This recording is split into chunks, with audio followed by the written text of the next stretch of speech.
আসসালামু আলাইকুম বন্ধুরা, আজকে একটা দারুণ রেসিপি করব আপনাদের সঙ্গে, সেটা দেখাবো। রেসিপিটা আজকে শশা দিয়ে চিংড়ি মাছ রান্না করব। অনেকে তো লাউ দিয়ে চিংড়ি মাছ খেয়েছেন, কীভাবে শশা দিয়ে চিংড়ি মাছ রান্না করি সেটাই আপনাদেরকে দেখাবো। আমি এর আগে শশা দিয়ে রুই মাছ রান্না করেছি, সেটা কখনো দেখানো হয়নি। পরের কোনো রেসিপিতে আপনাদেরকে আমি দেখিয়ে দেবো। তো আজকে চলুন আমরা কাটাকাটিতে চলে যাই। তো আসুন, কি রান্না করবেন আজকে?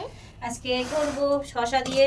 আর এই যে চিংড়ি মাছ দেখাও, এই যে চিংড়ি মাছ, একদম চিংড়ি মাছের সাইজগুলো দেখো খালি। হ্যাঁ, বড় বড়। এই দেখো, দেখছো? চিংড়ি মাছ দিয়ে আজকে হবে শশা রান্না। তো শশাটা ছিলে নিই। হ্যাঁ, এইটা দিয়ে সিলতে খুব আমার ভালো লাগে, দ্রুত হয়। আপনি বটি কম ইউজ করেন? আর বটি, হ্যাঁ বটিটা লাগে না আমার মাছ মাংস ছাড়া। এই দেখো,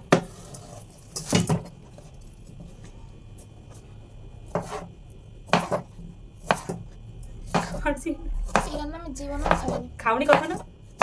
খেয়ে দেখো, আজকে তুমি জীবনেও খাওনি, জীবনে এই বয়সে একটু খেয়ে দেখো যে তোমার মা কি রান্না করতেছে।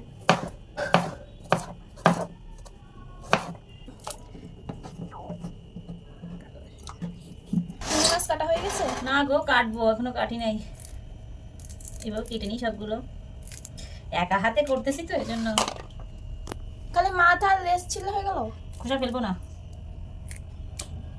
এই মাছ কাটাই তো সহজ।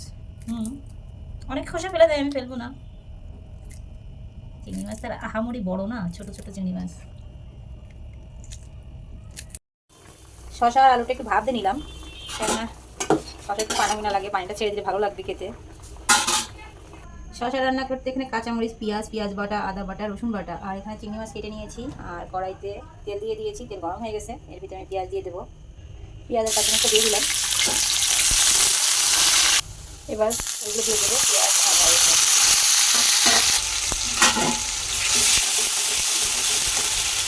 মশলার ভিতরে গুঁড়ো মশলা নিয়েছি, লাল মরিচের গুঁড়া, ধনে জিরা গুঁড়া, লবণ, হলুদ দিয়ে দেবো।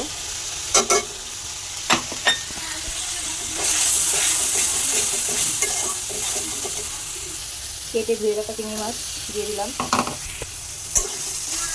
জানি না আপনারা এরকম রান্না খেয়েছেন কিনা, শশা রান্না।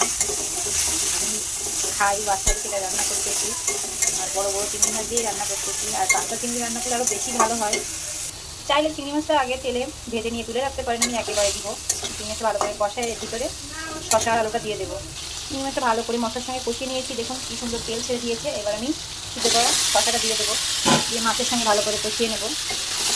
কিছু একটা গান বেরোচ্ছে, কী বলবো আপনাদের। এভাবে একবার বাসায় ট্রাই করবেন অবশ্যই, অবশ্যই। যারা সবজি পছন্দ করেন তাদেরকে সুন্দর করে ফুটিয়ে কষিয়ে নিয়েছি। এবার গরম পানি দিয়ে দেবো। এখানে গরম পানি না দিলেও হবে, আমার বাসায় করা ছিল তো সেটা আমি দিয়ে দিলাম। দেখুন কত সুন্দর একটা কালার চলে আসছে তরকারিটা, কি সুন্দর ফুটতেছে। আর এটা হতে বেশি সময় লাগবে না, খুব দ্রুতই রান্নাটা হয়ে যাবে, কারণ আমি আগে থেকে ভাব দিয়ে রেখেছিলাম। তো রান্নাটা কেমন হয়েছে অবশ্যই আপনারা বেশি বেশি কমেন্টে এসে জানাবেন। আর আপনারা দেখেন কিন্তু লাইক কমেন্ট শেয়ার করেন না, এতে কষ্ট লাগে। অবশ্যই লাইক কমেন্ট শেয়ার করবেন, ভালো লাগবে আমাদের। তো আমার রান্না কমপ্লিট। শশা চিংড়ি, অনেকে লাউ চিংড়ি রান্না করে, চাল কুমড়ো চিংড়ি রান্না করে, আজকে আমি শশা দিয়ে চিংড়ি মাছ রান্না করে দেখালাম আপনাদের।